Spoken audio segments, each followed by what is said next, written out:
Hablas muy claramente de la distinción entre el mundo real y el mundo mental. Explícanos un poco eso en más detalle. Pues es curioso porque, mira, precisamente nosotros estamos muy influidos en Occidente por el pensamiento de una serie de filósofos. Y considero que uno de los que más nos ha influido fue el padre de la filosofía racionalista, René Descartes. Entonces, René Descartes hizo esa pregunta: ¿dónde está la verdad? La verdad obviamente está en la realidad. Lo real, en mayúsculas, es lo verdadero. Lo que no es real no puede ser verdadero. Y él empezó a reflexionar, claro, era un filósofo, le gustaba, lógicamente, el racionalismo, el razonar, y llegó a la conclusión que lo único de lo que te podías fiar era el pensamiento. El famoso cogito ergo sum, pienso, luego existo. Porque para él el pensamiento era lo que te daba la fiabilidad. Todo el mundo emocional, todo el mundo sensorial, él decía, por ejemplo, en 6 meditaciones metafísicas, dice que si tú ves algo a la distancia y te parece que es una persona, luego vas y resulta que es un tronco de árbol que tiene una determinada forma y te engañó. Entonces él llega a considerar que los sentidos engañan, pero que la mente, el razonamiento profundo no engaña. Sin embargo, luego en neurociencia se ha demostrado que esto es un gran error, lógico, en aquella época, hablamos de hace más de 300 años, que las emociones, claro que cuentan, y nos hemos dado cuenta del poder brutal que tiene la mente para distorsionar nuestra percepción de la realidad. La típica cosa que una persona que conoces no te sonríe en la calle y automáticamente das por hecho, asumes que está enfadado. Un niño en un colegio no tiene buenos resultados, qué fácil es asumir que le falta inteligencia. Entonces esto ha llevado a un concepto que es volver a los sentidos. ¿Qué es volver a los sentidos? Volver a los sentidos es salirse del juicio, que no quiere decir no tener criterio, salirse del juicio y explorar la realidad con tu vista, con tu oído, con tu palabra, con datos. Con datos. También, es decir, es ir a conectar con el mundo real y no tanto con el mundo mental que muchas veces nos tiene aprisionados. De hecho, muchas de las enfermedades que hoy en día el ser humano padece y gran parte de la falta de productividad que se puede ver en personas tremendamente talentosas es por temas mentales, que ya se sabe cómo influyen incluso en el riego sanguíneo del cerebro. Por eso es una invitación que se puede aterrizar muy fácilmente. La invitación es, antes de juzgar, explora. Pregunta, analiza, observa, indaga, busca y luego ya sacarás una conclusión. No te aferres a lo primero que parece, porque a lo mejor no es lo que es. Pues para mí acercarse a la realidad es intentar conectar con lo que es, no con lo que parece que es. Hay 2 tipos de interpretaciones, la interpretación automática y la interpretación reflexiva. La interpretación automática es cuando yo, de forma automática, sin pensarlo, es un sesgo inconsciente, valoro algo en base a una serie de presupuestos, a una serie de creencias previas. Por ejemplo, si yo creo que el mundo es escaso y veo que algo se está reduciendo, digo, claro, es normal, el mundo es escaso. El problema de estas interpretaciones automáticas es que lo único que hacen es buscar confirmar con una serie de evidencias tremendamente sesgadas, una serie de presupuestos iniciales que operan por debajo de la conciencia y que pueden ser absolutamente falsos. La interpretación con las reflexiones, como muy bien dices tú, es con los datos que hay una vez que yo he explorado, cómo les doy un sentido. Entonces, el sentido que se configura no tiene por qué parecerse en nada al sentido inicial. ¿Qué pasa? Que a nosotros nos gusta, no es que nos guste, estamos muy acomodados al pensamiento automático y muy poco al pensamiento reflexivo. El tema de la resistencia es una de las cosas que más me ha importado durante muchos años. Hay 2 tipos de resistencia ante situaciones nuevas. Está la resistencia intelectual. La resistencia intelectual se supera con información. Es decir, hay personas que dicen, pues esto es un desastre, esto es una amenaza, y hablan desde la desinformación. Entonces esas personas, para poder superar, trascender esa resistencia, lo que tienen que hacer es informarse. Es decir, entender que para tener una opinión que tenga un cierto valor, tienes que tener un mínimo de información. Opinar por opinar sin saber, puedes pensar que llama la atención, que atraes a algunas personas, pero no es un ejercicio que yo considere conveniente. Entonces esa resistencia se supera con información. Por eso es tan importante que la ciencia, los descubrimientos científicos, en general, cualquier descubrimiento de cierto peso llegue a la sociedad para que la sociedad, en su mayoría, puedan utilizarlo y estar informados. La más compleja de resolver es la resistencia emocional. La resistencia emocional es una resistencia basada en un miedo que muchas veces ni siquiera está definido. Porque si yo, por ejemplo, empiezo a decir, hay un toro entrando por la puerta, yo siento miedo, pero sé lo que tengo que hacer, lo que no me voy es hacia la puerta, me voy hacia otro lado. Pero si yo me pongo a gritar como un poseso, ¡toro! ¡Toro! ¡Un toro! ¡Un toro! ¿Qué hago? Me bloqueo, porque no sé hacia dónde, hay algo que me da miedo. Entonces, esta falta de delimitación, esta falta de concreción es muy típica cuando nos encontramos con elementos disruptivos. Y ahí es donde una persona tiene que aprender, por lo menos en lo básico, a gestionar su mundo emocional. Porque si no gestionas el mundo emocional, aunque sea en lo básico, entras en una de las fases peores en las que puede entrar un ser humano, se llama pánico. Entonces, cuando una persona entra en pánico, es una persona alocada. Y el daño que puede hacerse y puede hacer es brutal. Entonces, son dos gestiones diferentes. Es más, cuando se produce esa activación de los mecanismos mentales relacionados con el pánico, hay una falta absoluta de funcionalidad de aquellas áreas cerebrales en la región prefrontal que son claves para ver las cosas con un poquito de perspectiva. Por eso es tan importante gestionar las dos resistencias de forma distinta y no pensar que una resistencia emocional es una resistencia intelectual o que una resistencia intelectual es una resistencia emocional.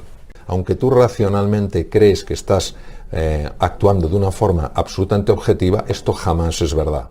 Está tremendamente matizado por tu tono emocional. Por eso, cuando una persona entiende esto, sabe que no puede separar. Descartes distinguía la res cogitans, el intelecto puro, de la res extensa, en la que incluía emociones, etc.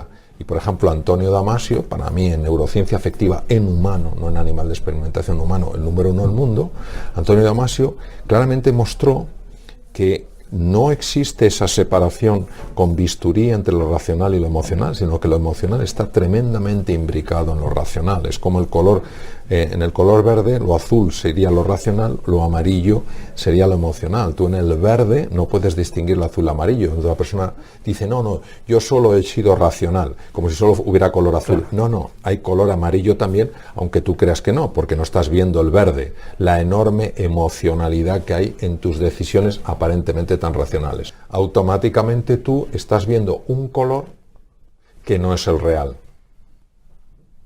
Pero el impacto que estás teniendo en el mundo real está mostrando que la verdad es que ese color no es solo azul, sino que ese color es verde. ¿Por qué es verde? Porque también se ha entretejido el amarillo, que es el mundo emocional. Yo creo que una de las cosas más bonitas que vamos a ver hoy quiero decir en esta época de nuestra historia como seres humanos, es la conexión entre distintos campos. La medicina, la neurociencia en particular, todo lo que es el funcionamiento del sistema nervioso en su conjunto, la psicología, todo lo que tiene que ver con elementos como la física teórica, temas que tienen que ver con la espiritualidad, entendiéndolo en un sentido amplio, un sentido de trascendencia al ser humano, es decir, que yo no puedo ser explicado, ni tú ningún ser humano puede ser explicado exclusivamente desde la materia. Es decir, que el amor que tú puedes tener, o que yo puedo tener por nuestros seres queridos, claro que implica centros nerviosos que se activan, neurotransmisores que se liberan, situaciones viscerales que cambian, pero no se puede todo reducir a un movimiento físico. Hay algo de lo que se está investigando mucho desde la física teórica, como forma muy próxima a esto, que es una dimensión sutil de la existencia. Entonces, yo creo que cada vez vamos a ir viendo cómo estos campos se unen. Y hay que añadir uno más, que es la filosofía. Porque claro, filosofía significa amor a la sabiduría. Nosotros lo que queremos es ser sabios en la vida. Ser sabio, ¿qué es una persona sabia? Una persona sabia va más allá de una persona inteligente con conocimientos. Una persona sabia no solo sabe cómo hay que hacer bien algo, sabe qué es lo que hay que hacer bien. Y ese punto, yo creo que una filosofía muy aterrizada, de poco esgrima mental, o sea, una filosofía que nos ayude a reflexionar con hondura sobre la naturaleza profunda de las cosas, es muy interesante. Y de hecho una de las ramas de la filosofía es la metafísica. Y dentro de la metafísica, que tiene la teodicea y la ontología es la ciencia del ser. El ser es la dimensión espiritual de la existencia, es lo que más sutil hay, por eso necesita un lenguaje especial para poder hablar del ser, porque el ser es lo inefable, lo que no se puede describir con lenguaje.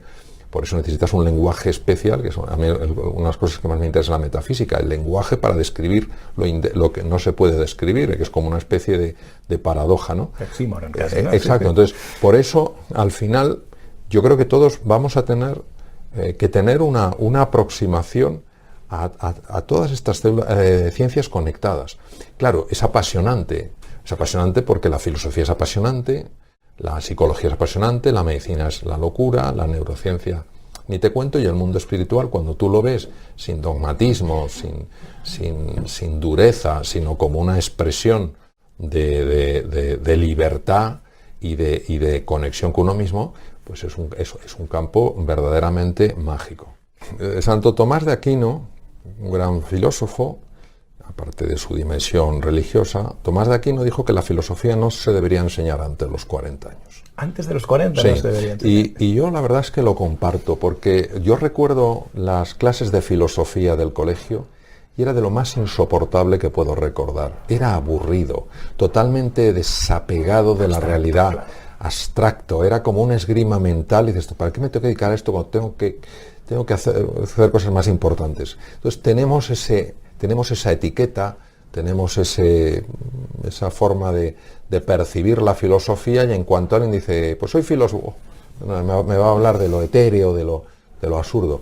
Cuando tú empiezas a trabajar en el campo de la filosofía, a buscar referencias, a indagar, aunque sea con sencillez, en el pensamiento de ciertos filósofos, encuentras cosas brutales. Por ejemplo, te puedes ir a Wittgenstein, filósofo austriaco, que dijo cosas, o sea, yo si me pongo a leer su Tractatus Philosophicus, probablemente no entienda nada, y de hecho no empecé ni a leerlo, pero sí ha habido frases de él que me han conmovido profundamente por la sabiduría que encierran.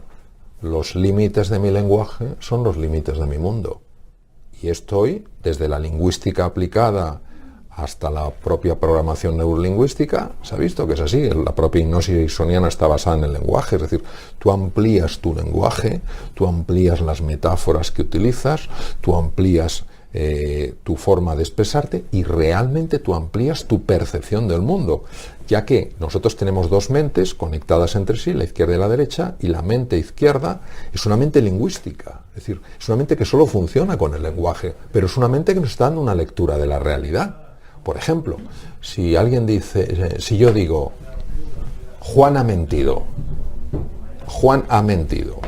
bueno, pues me puede molestar. Si yo digo, Juan me ha mentido, tiene una connotación emocional mucho mayor. Ya estoy percibiendo a Juan como mucho peor. No es que haya mentido, es que me ha mentido a mí. Solo he añadido me. Entonces, esto es importantísimo porque hay áreas, hay un área en el cerebro que se llama el giro cingular, que es preciosa, es un área de asociación terciaria, donde se une el sonido, la sensación táctil de la palabra, la sensación visual de la palabra y la sensación auditiva, más el impacto afectivo.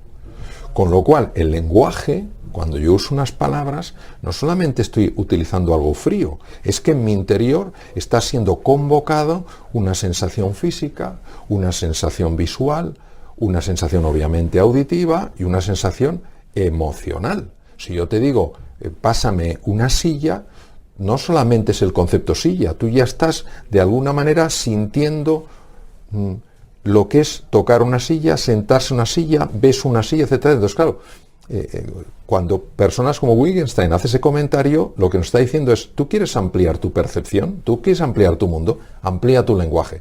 Claro, cuando encuentras como minero en cosas que a lo mejor no entiendes, algunos de estos diamantes, algunas de estas joyas, es que notas algo en tu interior que se abre y dices, madre mía, está marcando un territorio. Luego habrá muchas cosas que no entiendas, por eso considero que la filosofía en sus orígenes qué es lo que quería, si es amor a la sabiduría, es una enseñanza a vivir, pero que se ha convertido, como tantas cosas en la vida, o se ha convertido muchas veces en la vida, en una cosa teórica, alejada de la realidad, no sé qué tal cual, cuando si nosotros lo integramos, tiene un impacto enorme. Por ejemplo, hay una disciplina hoy en día, y hay, por ejemplo, Patricia Churland es una de las grandes en el mundo, la neurofilosofía, la integración.